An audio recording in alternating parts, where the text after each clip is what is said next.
इतनी पॉजिटिव लड़की होने के बाद अगर वो कोविड से गई है ना, तो मैं मान ही नहीं सकता। इतने टाइम से टॉर्चर सह रही थी, हमें भी नहीं पता था। दुनिया के सब लोगों को, उसके फैंस, उसके फ्रेंड्स, हर किसी को थोड़ा थोड़ा थोड़ा थोड़ा सबको बता के गई है वो। अभी जब पता लग रहा है तो ऐसा लग रहा है कि काश पहले पता होता ये चीज़। गगन सेठी, रोनित सेठी, गबरू, देहरादून में रहता है।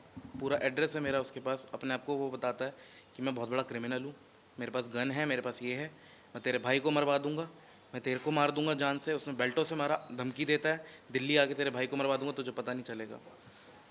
वो इंसान इस टाइम भागा हुआ है ना। वो हॉस्पिटल में आया, उन लोगों ने टॉर्चर करा दिव्या को, कॉल कर करके आईसीयू में कॉल कर करके उसको वीडियो कॉल करा।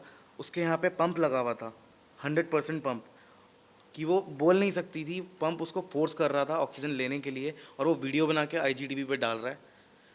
मैं अंदर आईसीयू में गया हूँ, मैं उससे लिख के बात करता था क्योंकि वो बोल नहीं सकती थी। और वो दावा करता था कि हम लोग गलत हैं, हम घर में घुस गए हैं। मेरे मदर और मेरे फादर ने दिव्या को बॉम्बे में बनाया है। मेहनत उसने बहुत करी है, लेकिन पूरा सपोर्ट हमेशा फैमिली का रहा है। अभी कुछ 1-1.5 साल से, जब से मेरे फादर एक्सपायर हुए हैं, तब से हम सपोर्ट नहीं कर पा रहे थे, क्योंकि एक होता है इमोशनल ब्रेकडाउन होता है कि दिल्ली में भी संभालना, बॉम्बे में भी संभालना। दिव्या थोड़ी अकेली हो गई थी शायद, बट हमने कभी साथ नहीं छोड़ा उसका। अब वो उसको इतना टॉर्चर करता था कि मैं अगर आपको दिखाना शुरू करूं, इतने एविडेंस है मेरे पास कि उसको फांसी, क्या फांसी भी बहुत कम सज़ा है।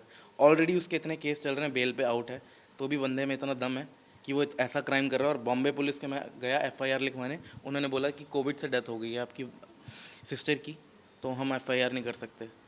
तो मुझे पता नहीं आगे क्या करना चाहिए, क्योंकि सपोर्ट तो मेरे पास बहुत सारा है, लेकिन जो लीगल मेरे को अथॉरिटीज़ से हेल्प चाहिए वो मुझे नहीं मिल रही है।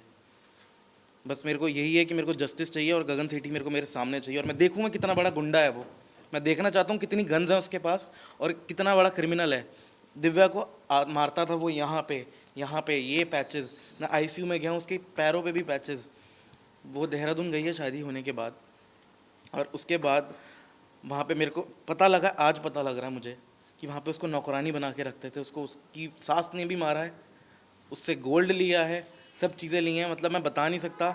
उसकी फ्रेंड, इतनी क्लोज फ्रेंड, मैं नाम नहीं लूँगा उसका, उसके भाई की पूरी इन्फॉर्मेशन निकाल ली कि देख मुझको सब पता है इसके भाई के बारे में, तो तू समझ जा मैं क्या चीज़ हूँ। सिर्फ दाढ़ी बढ़ा लेने से, नाम गबरू रख लेने से इंसान मर्द नहीं बनता, औरत की इज्जत करनी पड़ती है। और दिव्या जैसी लड़की,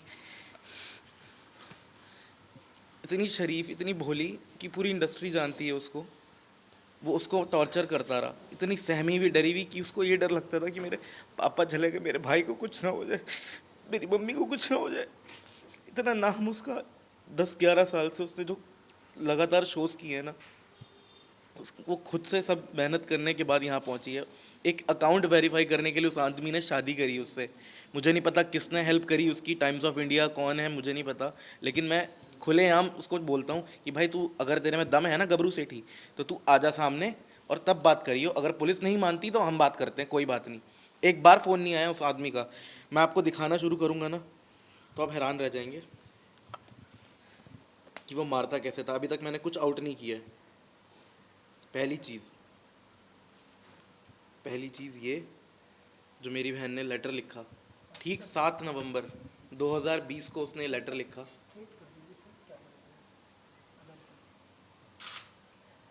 ये लेटर मुझे कबर्ड से मिला उसके। बहुत सारी बातें वो धीरे धीरे बताती थी, बच्ची थी ना, एज से बड़ा होने से हमेशा कुछ नहीं होता। मुझसे बड़ी थी, बट दिमाग से वो बहुत बच्ची थी। मैं सब कुछ दिखाऊंगा धीरे धीरे। ये एनसी ओशीवारा थाने में, जो वो पहले ही करा के गई थी। मैं आपको ऑडियो भी सुनाऊंगा, बस ऑडियो भी है, बट आप वो सुना नहीं पाएंगे, वो इतनी गंदी है। ये उसके घर का एड्रेस है। ऐसी चीज़ दिखा रहा हूँ। अगर इसके बाद भी एक्शन नहीं लिया तो फ़ायदा नहीं है इस इंडस्ट्री में काम करने का। मैं सब एक्टर्स को बोलूँगा कि आप लो लाइफ जी रहे हो, अगर आपकी कोई मदद करने नहीं आता, इसके बाद, इस टॉर्चर के बाद, बेल्ट से मारना उसको, बक्कल निकाल के। ये उसने बोला वो सेट पे गिरी थी, आज से बहुत टाइम पहले इंडिया फोरम्स पे ये आर्टिकल आया था, गगन ने उसको मारा था। मेरे को बिल्कुल शर्म नहीं आ रही, क्योंकि मेरी बहन 5 फुट की और वो साला 5-10 फुट का, तो ये जायज़ है कि वो हाथ उठाएगा तो उसको लगेगी तो ज़रूर। उसके बाद उसका सर फाड़ा गया। तो वो शादी डॉक्टर के गई, 3 दिन के बाद सर फाड़ा गया, चूड़ा पहना हुआ उसने। सर फाड़ने के बाद उसको स्टिचेस नहीं लगवाए गए ताकि पुलिस केस ना बन जाए।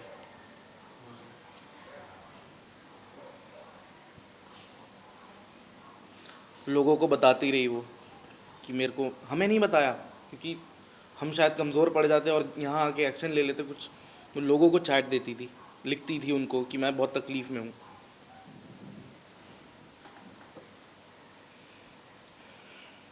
और ये गगन सेठी ने एक बार नहीं कई बार लड़कियों के साथ फ्रॉड किया है। मेरे पास कई ऐसी बातें हैं, कई लोग ऐसे हैं जो मेरे को मैसेज करके बोलते हैं।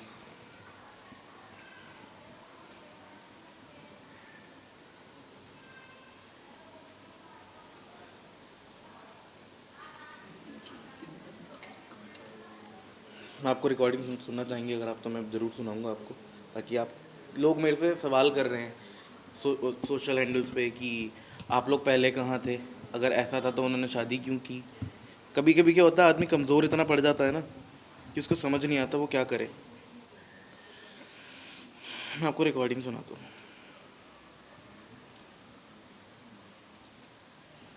बात करने के तरीके से पता चल जाता है।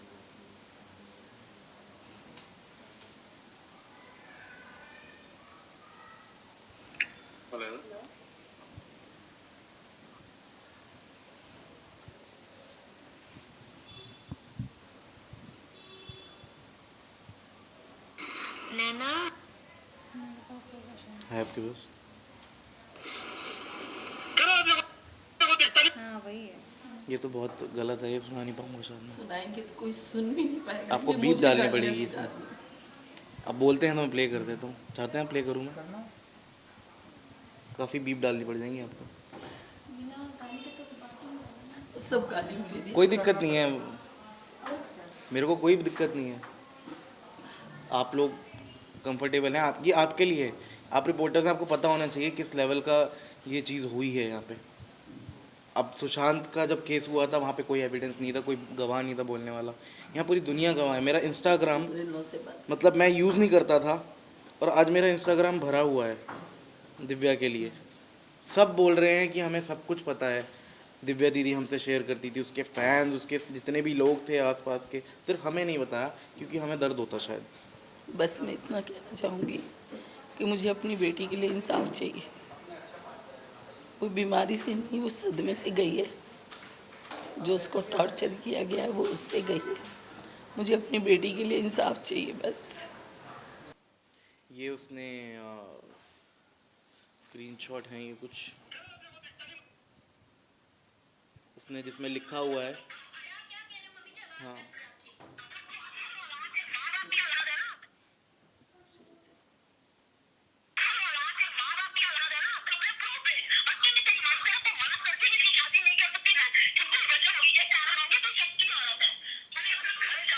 मैं शक्की औरत हूँ ना, कोई बात नहीं।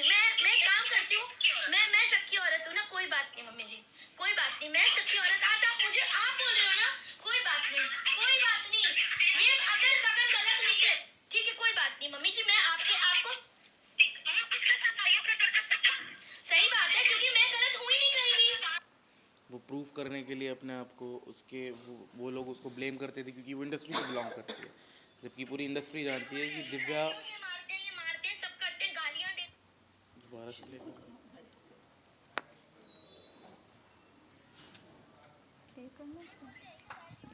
एक मिनट रुक, स्पीकर पे क्यों नहीं आ रहा है? पैसों से मारते हैं, ये मारते हैं, सब करते हैं, गालियां देते हैं, लड़कियों के साथ बाहर चैट करते हैं। माँ की किसी ने कुछ नहीं बोला, उन्होंने बोला कि तेरी औकात क्या है, किसी ने कुछ नहीं बोला। उन्होंने बोला मैं तुझे छोड़ दूंगा, किसी ने कुछ नहीं बोला। और आप मेरे पे ब्लेम लगा रहे हैं, ब्लेम पे ब्लेम लगाए जा रहे हैं मम्मी जी। मेरा क्या काम, क्या किया मैंने? वो मुझे अकेले छोड़ के जा रहे हैं। वो बीवी वाला कोई रिश्ता नहीं रखा उन्होंने मम्मी जी। उन्होंने मेरे से, आप मुझे रोज फोन कर करके आप मुझे डांट भी रहे हो। मैं ठीक है, आप बड़े हो, मैं आपकी इज्जत करती हूँ। किसके साथ रही? वो सीसीटीवी फुटेज निकाल लीजिएगा क्योंकि मैं गलत तो कहीं नहीं हूँ, क्योंकि मेरे पास इनके लिए तो प्रूफ है और मैं इन्हीं से ही बोल सकती हूँ और तो किसी से कुछ कह नहीं सकती। आपको किसने बोला मैं 3 दिन हूँ? मैं आपको किसने बोला?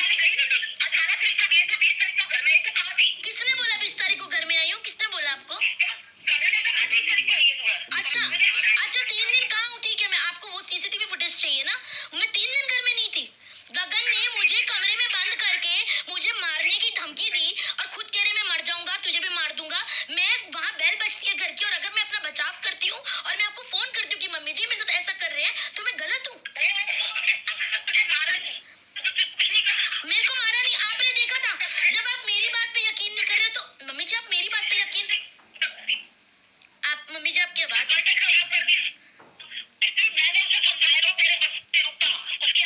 हाँ तो उन्होंने केक नहीं खिलाया मुझे, विश भी नहीं किया उन्होंने मुझे।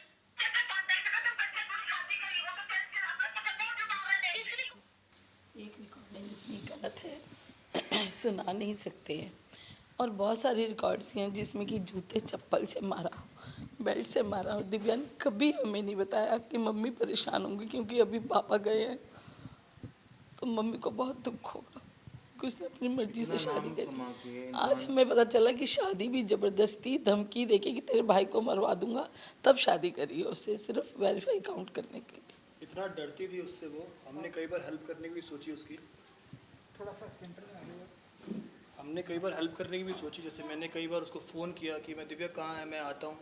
उसने इतना डरती थी उससे, उसने मुझे आज तक, इतना क्लोज फ्रेंड था, उसने आज तक मुझे अपना घर का एड्रेस नहीं बताया 2 साल से, ताकि मैं उसके घर पे आके उसकी हेल्प ना कर पाऊँ। इतना गगन से डरती थी वो।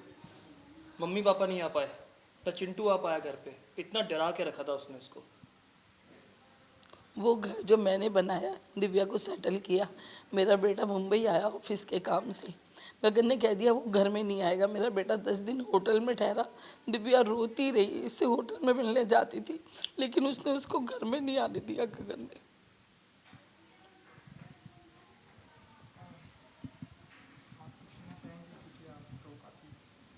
मैं काफ़ी कुछ ऑलरेडी कह चुकी हूँ एंड आई थिंक जिसकी माँ ऐसी हो तो उस बच्चे से क्या उम्मीद कर सकते हैं, ऐसी वाली बात है। अभी मैं कुछ ऐसा बोल दूँगी जो शायद मुझे बोलना नहीं चाहिए हो, इसलिए मैं चुप बैठी हूँ। बट ये एक्चुअली हर एक लड़की के लिए मैं कहना चाहूँगी। दिव्या तो हमारे बीच में नहीं रही, पर जितने उसके फैंस या उसने जिन जिन लोगों को ये सब बारे में, मुझे कभी दिव्या ने ये सब नहीं बताया क्योंकि उसको बहुत अच्छे से पता था कि अगर मैंने देवो को बोल दिया तो पूरी दुनिया एक तरफ हो जाती और मैं सिर्फ गगन से एक बार ही मिली हूँ। और अगर उस दिन मुझे एक्चुअली पता होता ना कि गगन दिव्या के साथ क्या कर रहा है, मैं ना आगे देखती ना पीछे देखती, मैं सोचती भी नहीं कि उसका मैं क्या हाल कर देती वहीं पे। And this is to you Gagan, गबरू, जो भी है बड़ा वाला, तो समझ ले तू क्या है। जितनी भी तूने ज़िंदगी में तेरी माँ बहन तूने गालियाँ दी भी नहीं होगी ना, वो सारी गालियाँ तू अपने लिए और अपने माँ के लिए एकदम संजोग के रख ले मेरे तरफ से। और जिस दिन तू मुझे दिख गया ना, तो बॉम्बे तो आना मत, कभी आना मत, क्योंकि यहाँ पे आएगा तो जेल में ही जाएगा। अभी तो जहाँ पे भी भाग के गया है ना, वहीं पे भाग के छुपा रहे। और क्या बोलते हैं ना, ऊपर की लाठी जब मार पड़ती है ना, लाठी की आवाज़ नहीं होती है। तो मतलब दिल से अगर किसी को आज मैंने बद्दुआ दी है ना, वो तुझे दी है। मतलब लिटरली बोलते हैं ना कि कीड़े पड़ जाए मर जाए, तो एक्चुअली तेरे साथ वही होगा, तेरे साथ भी होगा, तेरे माँ के साथ भी वही होगा कि तुम लोग के बॉडी में ऐसे कीड़े पड़ेंगे ना कि कोई पूछने वाला भी नहीं आएगा। ऐसी मौत मरोगे तुम लोग, ऐसी हालत होगी तुम लोगों की। तुम लोगों ने ऐसी एक लड़की को टॉर्चर किया है ना, जो लड़की अपने दुश्मन को भी ना अगर बोले ना कि दिव्या मुझे एक रात के लिए खाना चाहिए, सोने की जगह चाहिए, वो वैसी लड़की थी। और तुम लोगों ने उस लड़की के साथ ऐसा किया है ना, तुम लोग तो कभी खुश रहोगे ही नहीं। तुझे क्या चाहिए था? पब्लिसिटी चाहिए थी, तुझे आइडेंटिटी चाहिए थी, तुझे बॉम्बे में काम चाहिए था। अब तू बॉम्बे में काम करके बता, अब तू बता मुझे इंडस्ट्री में काम करके, तू बता मुझे। गबरू सिंह और तेरी माँ, तुम लोग ने जितनी प्लानिंग की ना दिव्या को लेके, अब तुम लोग बताओ। मैं तुमको ओपन चैलेंज कर रही हूँ, तुम आके बॉम्बे में काम करके मुझे बताओ। So the thing is, of course legally चीज़ें जाने के लिए वी नीड लीगल हेल्प। वहाँ पे I know due to Covid ये सब कुछ हुआ है, बट जो शुरुआत दिव्या करके गई थी, दिव्या को जब सबने कहा तो उसने जाके एनसी करवा दी थी। दैट मीन्स वो प्रिपेयर्ड हो रही थी इस चीज़ को लेके फ़ाइट करने के लिए। इस जो उसके साथ टॉर्चर हुआ है इतने सालों में, उसके अगेंस्ट वो जो स्टेप उठा के, क्योंकि मैं भी जब दिव्या से मिली, हम लोग बीच में बात नहीं कर रहे थे, काफ़ी साल बात नहीं हुई थी because of this man only, क्योंकि जब दिव्या के लाइफ में ये आदमी आया था तभी मैंने दिव्या को बोला था कि दिव्या ये आदमी मुझे सही नहीं लग रहा है। कुछ ही दिन के बाद मुझे पता चला कि वो एक रेपिस्ट है, उसके ऊपर एक रेप केस चल रहा है जिसके लिए लास्ट ईयर भी वो जेल जाके आया है, 10 साल की सज़ा हो चुकी है because of Divya and because of his some clients जो भी यहाँ पे थे इंडस्ट्री में, उनके आई गेस रिटन नोटिफिकेशंस के वजह से, लेटर के वजह से उसको बेल मिल गई है उस टाइम पे। बट तभी मैंने दिव्या को बोला था कि Divya this is not right and you are not doing right, और उसके वजह से वो अपने पूरे घर वालों के अगेंस्ट हो गई थी। जबकि मैंने और मेरे ऐसे 2-3 फ्रेंड्स हैं जिन्होंने देखा है कि आंटी अंकल ने एक्चुअली दिव्या के लिए क्या किया है। मतलब even I do have my mom right, but honestly I could say मेरी मॉम सब कुछ छोड़ा के मेरे साथ यहाँ पे ज़िंदगी भर नहीं रह सकती है, अपना काम छोड़ के वहाँ पे भाई है। But I have seen them कि वो कैसे पूरा दिल्ली का घर काम सब छोड़ के दिव्या के लिए यहाँ पे आके रहते थे लिटरली। और जब गगन के वजह से दिव्या वॉज द वन जिन्होंने आंटी और अंकल को घर से निकाल दिया था, इट वॉज बिकॉज ऑफ गगन। तो उसके बाद मैंने दिव्या से अपना रिश्ता तोड़ दिया था एंड ऑफकोर्स बिकॉज ऑफ गगन दिव्या भी बाकी और भी जितने फ्रेंड्स थे सबसे अलग अलग हो गए थे। फिर भी मुझे याद है लास्ट ईयर 1-2 बार मैंने दिव्या को बोला भी कि दिव्या तू आ जाना मेरे घर आ, will talk. But till then time I felt that she is happy, you know, इतने साल हो गए, मैंने कहा सब कुछ अच्छा ही होगा। सो बट 2-3 बार वो आई नहीं, आऊँगी बोल के, तो मुझे थोड़ा डाउट होने लगा।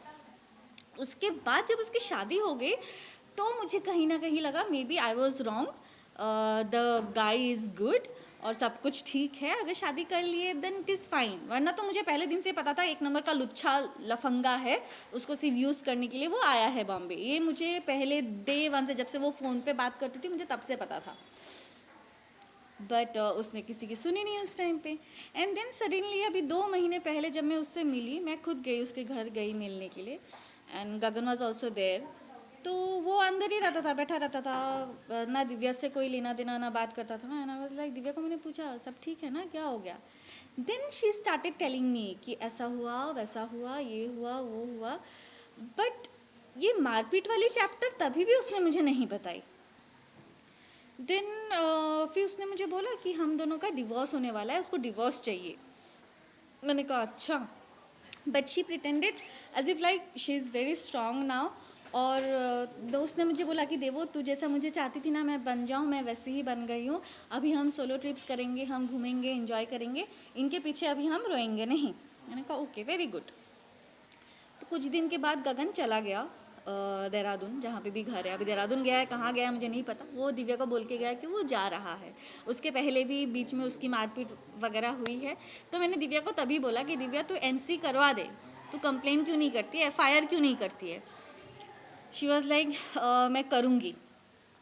तभी उसको बीच में गगन की जो गर्लफ्रेंड्स हैं, so this is for you also girls, be careful. अगर आपको दूसरी दिव्या तीसरी दिव्या बनना है, शौक से बनिए। बट अगर आपको ये एडवाइस लग रहा है कि सही है आपके लिए, आपके घर वालों के लिए, तो आप लोग पहले से ही अभी एक FIR करके उसके नाम पे रख दीजिए। सो उसके बाद दिव्या को मैं बीच में मिली तो उसने बोला मैंने NC करवा दी है। मैंने कहा वेरी गुड, क्योंकि वो बीच में करवा चौथ के दिन आया था तो उस दिन भी मारपीट करके गया है, करवा चौथ के दिन भी। और बीच में तो वो उसका गोल्ड वोल्ड ये सब लेके तो भाग ही चुका था। फिर उस दिन मार के गया, उसके बाद उसने NC करवाया। उसके बाद शायद वो आया नहीं है दिव्या से मिलने के लिए, या तो फिर बीच में आया भी होगा तो मुझे पता नहीं। बट लास्ट अभी जब मैं उससे मिलने गई थी तब उसके पैरों में मैंने बड़े बड़े निशान देखे। एंड मैंने उसको पूछा कि ये क्या है, ये कहाँ से लग गया? तब भी उस लड़की ने मुझे एक बार नहीं बोला कि ये गगन ने मारा है करके। उसने मुझे बोला कि लाइट शूट पे लग गया। बट आई अंडरस्टूड कि गगन ने मारा है। उसके बाद जब मैं घर पे आई देन शी टोल्ड मी कि करवा चौथ के दिन वो आया था और उस दिन मुझे मार के गया है। सो दिव्या माई जो मुझे लग रहा है, she is a very soft and pure soul. मतलब वो बस अपने पॉइंट को कहीं ना कहीं, बिकॉज शी नोज़ कि पूरी दुनिया ने उसको समझाया था और वो अकेले उस इंसान के साथ खड़ी थी। अगर उस टाइम पे दिव्या उस कमीने के साथ खड़ी नहीं होती ना तो अभी तक वो जेल पे सड़ रहा होता। सो बिकॉज ऑफ दिव्या आज वो बाहर घूम रहा है, एंड बिकॉज ऑफ हिम आज दिव्या हमारे पास नहीं है। सो जैसे बोलते हैं ना कि भगवान का जो मार होता है लाठी का, उसका आवाज़ नहीं होता है, तो उसके साथ वही होगा। बट स्टिल जो लीगल प्रोसेस है, जो प्रोसीड्योर है, हम अगर हमें लीगली हेल्प नहीं मिलेगी इस चीज़ को लेके फाइट करने के लिए, देन यू नो जो जस्टिस सिस्टम है ना, जो जुडिशरी सिस्टम है, उसमें से लोगों का भरोसा उठ जाएगा। Criminal already. सो ऑलरेडी उसके ऊपर केस चल रहा है, 10 साल की सज़ा हो चुकी है।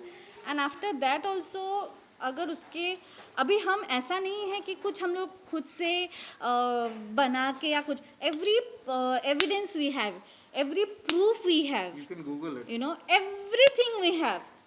अगर आप फिर भी एक एफआईआर दर्ज नहीं कर रहे हो, देन डेफिनेटली कुछ ना कुछ तो कहीं तो प्रॉब्लम है ना, जिस प्रॉब्लम के वजह से मे बी कोई हिम्मत नहीं करता होगा। ये शायद बहुत ऐसी लड़कियां होंगी जो ऐसे सफ़र कर रहे हैं और हिम्मत कर नहीं पाते, क्योंकि जब हिम्मत करते हैं ना तो सामने वाला कोई मदद ही नहीं करता। पहले तो जो दोस्त करते रहेंगे, 100 में से 90 तो पीछे ऐसे ही हट जाएंगे कि भाई दूसरों का पछड़ा है, हमें क्यों पढ़ना है। अरे भाई जब दूसरे का पछड़ा है तो तुम आए क्यों दोस्त के नाम पे, पहली बात। सेकंड चीज़, अगर लीगली हमें हेल्प नहीं मिलेगी तो कोई कैसे हिम्मत करेगा कि किसी के उनके साथ जो हो रहा है टॉर्चर या जो भी गलत चीज़ हो रही है उसके अगेंस्ट कुछ बोलने के लिए, जब सामने वाला हेल्प करने के लिए तैयार नहीं होगा। एक नॉर्मल सिटीजन कहाँ जाएगा, लीगल हेल्प के लिए जाएगा ना कि भाई मेरी मदद करो। बस सामने वाला ही अगर बोल देगा कि नहीं ऐसा है वैसा है वो है, अरे you are here to help the normal Indian citizen, right. So आप हेल्प करो ना, कैसे कर सकते हो, कोई भी तो ऐसे कुछ भी नहीं कर रहा ना। We have all the evidences, we have all the proofs, उसके बावजूद भी अगर आप हेल्प नहीं करते हैं तो लोग तो ऐसे ही करते रहेंगे, ऐसे ही सहते रहेंगे। वी हैव विटनेसेस, और क्या चाहिए आपको। An number of witnesses, like you can't even count. So you guys even can't imagine कि उसके साथ क्या हुआ है। I know this is due to COVID, but apart from it, the mental stress, the physical abuse, everything जो भी वो गई है, go through उसने किया है, it is, you can't even imagine it. So yeah, I would like say कि please support कीजिए, and जितने भी लड़कियां हैं या जितने भी लोग ऐसे इस तरीके से सफ़र कर रहे हैं, प्लीज़ आवाज़ उठाइए, एक्शन लीजिए। अगर टाइम पे एक्शन नहीं लेंगे दिन फिर से ऐसे ही होता ही रहेगा, ऐसा होता आया है और ऐसे ही होता रहेगा। सो या दैट्स ऑल, थैंक यू।